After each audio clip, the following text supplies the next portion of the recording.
The Uma Patou dress was created in 1986 by Sheila Metzner. It immediately caught my eye due to the bold shapes and stunning fashion.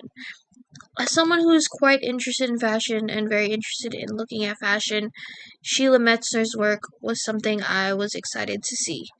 Just based on the Uma Patou dress photo, you can immediately tell that Sheila Metzner has some background in fashion. After researching her, my guess was correct. Sheila Metzner was born in Brooklyn, New York. She later attended Pratt Institute with a major in visual communications. While she is known for her photography, she is also known for her career as an art director at Doyle Dane Bernbach. Sheila Metzner's portfolio is full of fashion in the form of advertising shoots, portraits, still lifes, and landscapes. Metzner has worked for many famous and high fashion brands, including Shiseido and Valentino.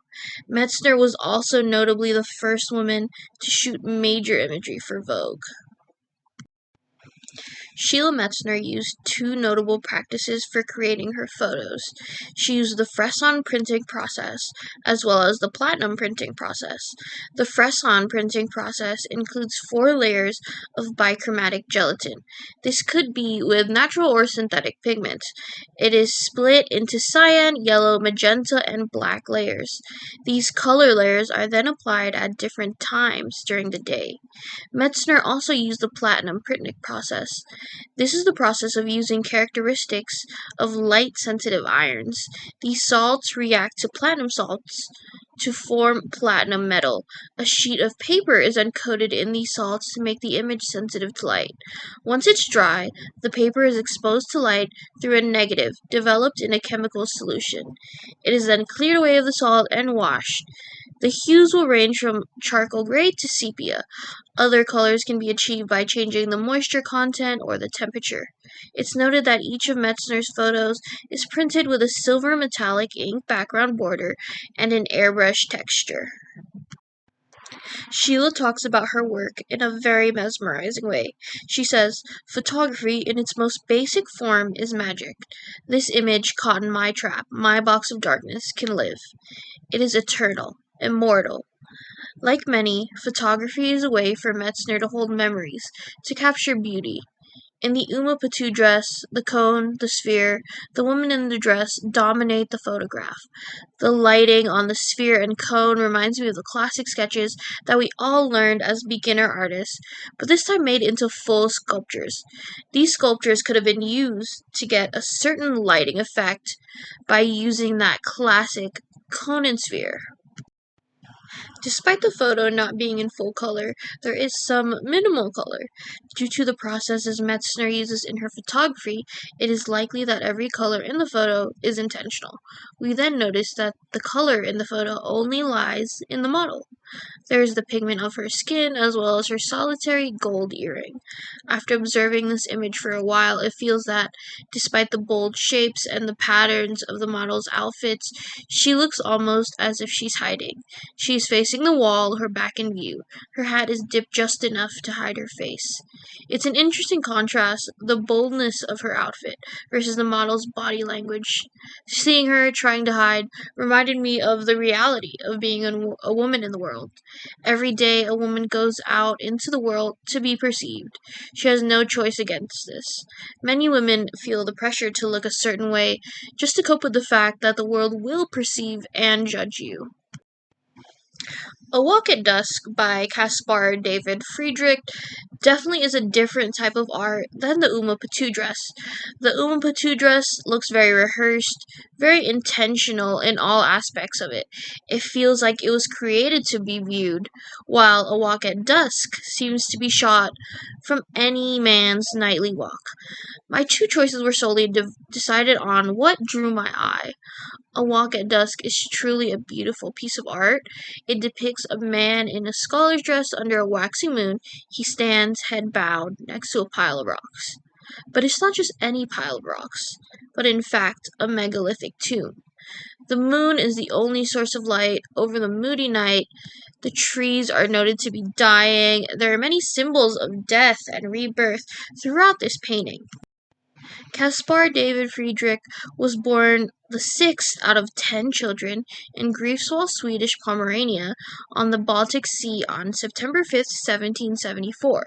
He was raised strictly Lutheran by his father. His mother unfortunately passed away when Friedrich was only 7. By 1791, he had 3 other siblings pass. Just based on this, the melancholy that is seen and felt in Friedrich's work is entirely understandable. But despite his tragic childhood, from others who knew him, his mood ranged from the gravest seriousness to the quote-unquote gayest humor. In 1970, Friedrich began to study art at John Gottfried Quistorp at the University of Greifswald. Later, Friedrich entered the Academy of Copenhagen in 1980.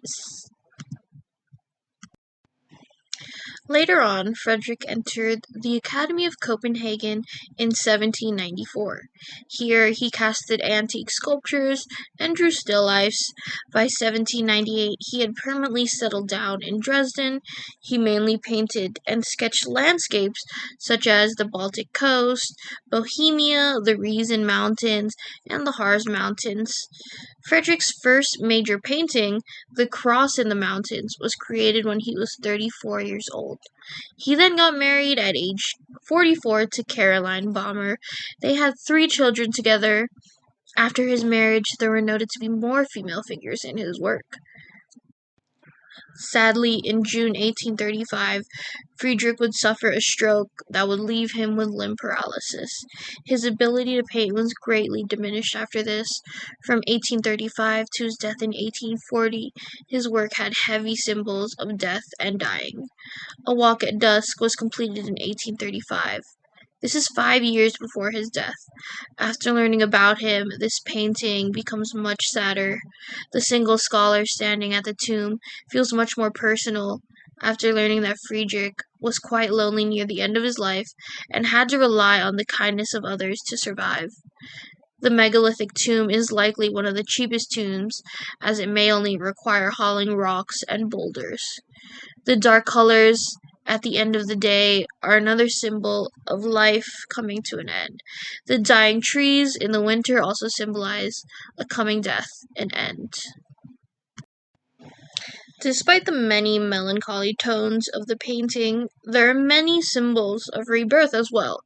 The waning moon is the first phase after the new moon, signifying a full new moon cycle is coming. After a harsh winter, a new season of spring starts. Another notable part of the painting is the single star on the right. I'm assuming this is the planet Jupiter. What's very interesting is that Jupiter spiritually represents blessings and miracles. Friedrich himself has noted that many of his paintings have inspiration from Christianity and God. This is unsurprising considering Friedrich's upbringing. While I am someone who's not very religious when looking at this painting, there is a sort of peacefulness. It reminds me of going on a hike, either in the early morning or the late evening. These walks have always felt like a different type of peaceful. These walks are the closest thing that I've ever felt to spirituality, and this, I feel, is what may have initially drew my eye to this painting.